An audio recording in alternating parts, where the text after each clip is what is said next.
ಅಮ್ಮ ಹೋಗ್ರಿ ಅಪ್ಪ ಮಗ ಒಂದೇ ಕಡೆ ಕೆಲಸ ಮಾಡಿದ್ರಲ್ಲ, ಹೇಗಿತ್ತು ಅನುಭವ? ಅಮ್ಮ, ಇಷ್ಟು ದಿವಸ ಅಪ್ಪನ ಎಲ್ಲರ ಮುಂದೆ ಅವಮಾನ ಮಾಡ್ತಿದ್ರಲ್ಲ, ಅವ್ರನ್ನ ಚೆನ್ನಾಗಿ ಆಟಾಡ್ಸಿದ್ದೀನಿ.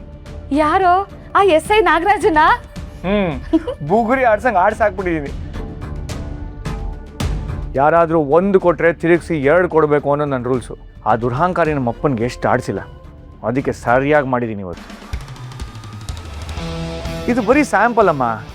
ಇನ್ಮೇಲೆ ಅವನೇನಾದ್ರು ಬಾಲ ಬಿಚ್ಚಿದ್ರೆ ಅಲ್ಲೇ ಡ್ರಾ, ಅಲ್ಲೇ ಬಹುಮಾನ.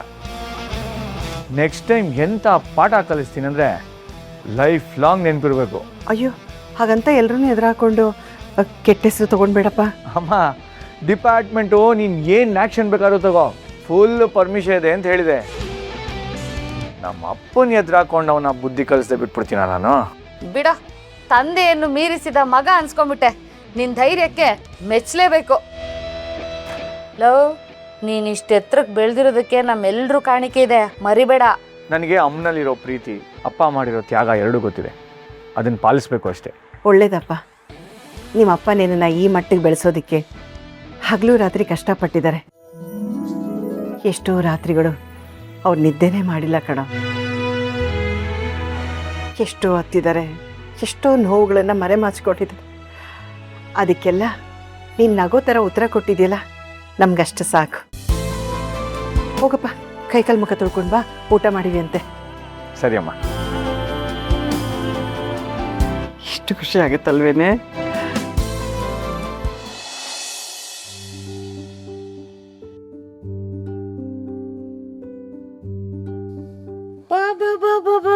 ಏನಣ್ಣ ನೀನು ನರಸಿಂಹನ್ ಯೂನಿಫಾರ್ಮ್ನ ನೀನ್ ಇಸ್ತ್ರಿ ಮಾಡ್ತಾ ಇದೀಯಾ? ಯಾಕೆ, ನಂಗೆ ಇಸ್ತ್ರಿ ಮಾಡಕ್ ಬರಲ್ವಾ? ನಿನಗೆ ಇಸ್ತ್ರಿ ಮಾಡಕ್ ಬರಲ್ಲ ಅಂತಲ್ಲ, ನಿನ್ನ ಯೂನಿಫಾರ್ಮ್ನೇ ಅತ್ತಿಗೆ ನೀಟಾಗಿ ಇಸ್ತ್ರಿ ಮಾಡಿ ಇಡ್ತಾರೆ. ಅಂಥದ್ರಲ್ಲಿ ನೀನು ನರಸಿಂಹನ್ ಯೂನಿಫಾರ್ಮ್ನ ಇಸ್ತ್ರಿ ಮಾಡ್ತಿದ್ಯಲ್ಲ, ನನಗೆ ತುಂಬಾ ಆಶ್ಚರ್ಯ ಆಗ್ತಿದ್ಯಪ್ಪ. ಅಪ್ಪ, ನೀವು ಏನು ಮಾಡ್ತೀರಾ? ಬಿಡಿ, ನಾನು ಮಾಡ್ತೀನಿ. ನರಸಿಂಹ, ಇಲ್ಲಿ ಮಾತ್ರ ನೀ ಬರಬೇಡ. ಚಿಕ್ಕವನಿದ್ದಾಗ ಇಸ್ತ್ರಿ ಪೆಟ್ಟಿಗೆ ಮುಟ್ಟಿ ಗಾಯ ಮಾಡ್ಕೊಂಡಿದ್ದೆ, ನೆನಪಿದೆ ನಿನಗೆ? ಅಪ್ಪ, ನಾನು ಆಗ ಚಿಕ್ಕ ಹುಡುಗ ಆಗಿದ್ದೆ. ಈಗ ನನಗಿದೆಲ್ಲ ಗೊತ್ತಾಗುತ್ತೆ, ನಾನು ಮಾಡ್ಕೋತೀನಿ. ಇರ್ಲಿ ಬಿಡ, ನಾನೇ ಮಾಡ್ತೀನಿ. ಅಲ್ಲ, ನೀವು ಯಾಕೆ ಇದನ್ನು ಮಾಡಬೇಕು ಅಂತ? ಖುಷಿಗೆ ಕಣೋ. ಇವತ್ತು ನೀನು ಈ ಮಟ್ಟಿಗೆ ಬೆಳೆದಿದ್ಯಾ ಅಂದರೆ ನನ್ನ ಪರಿಶ್ರಮ ಇದೆ ಅಲ್ವಾ? ಹಾಗೆ ನೀನು ಹಾಕೊಳ್ಳೋ ಯೂನಿಫಾರ್ಮಲ್ಲೂ ನನ್ನ ಒಂದು ಸಣ್ಣ ಕೈ ಕೆಲಸ ಇರಲಿ ಅಂತ ಅಷ್ಟೇ.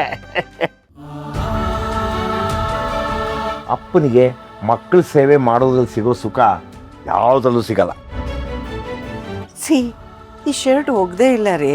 ನೀ ತಲೆ ಕೆಡಿಸ್ಕೋಬೇಡ, ನನ್ನ ಮಗನ ಸೇರ್ತಲ್ವಾ, ನಾನೇ ಸೋಪ್ ಹಾಕಿ ಚೆನ್ನಾಗಿ ಒಗೆದು ಒಣಗಿಸ್ಕೊಂಡು ತಂದು ಇಸ್ತ್ರಿ ಮಾಡ್ತಾ ಇದ್ದೀನಿ. ಚಿಕ್ಕ ವಯಸ್ಸಲ್ಲಿ ನಿನ್ನ ಮೈ ಉಜ್ಜಿ ಸ್ನಾನ ಮಾಡಿಸಿದ್ದೆ. ಮಕ್ಕಳು ಎಷ್ಟೇ ದೊಡ್ಡವರಾಗಿ ಬೆಳೆದ್ರು ಹೆತ್ತವ್ರ ಪಾಲ್ಗೆ ಚಿಕ್ಕ ಮಕ್ಕಳೇ ಕಣೋ. ನೀನೀಗ ಮಾಮೂಲಿ ವ್ಯಕ್ತಿ ಅಲ್ಲ, ಸಮಾಜದಲ್ಲಿ ಉನ್ನತ ಸ್ಥಾನದಲ್ಲಿದೆಯಾ. ಇದು ನಮಗೆ ಹೆಮ್ಮೆ ತರೋ ವಿಷಯ ಅಲ್ವಾ? ನೋಡು, ಪೊಲೀಸ್ ಆದವ್ರಿಗೆ ಯೂನಿಫಾರ್ಮ್ ತುಂಬ ಮುಖ್ಯ. ಅದಕ್ಕೆ ಫಳಫಳ ಅಂತ ಒಗೆದು ಚೆನ್ನಾಗಿ ಇಸ್ತ್ರಿ ಮಾಡ್ತಾಯಿದ್ದೀನಿ. ಇಸ್ತ್ರಿ ಚೆನ್ನಾಗಾಗಬೇಕು ಅಂತ ನಾನೇ ಮುತುವರ್ಜಿ ವಹಿಸಿ ಇಸ್ತ್ರಿ ಮಾಡ್ತಾ ಇರೋದು.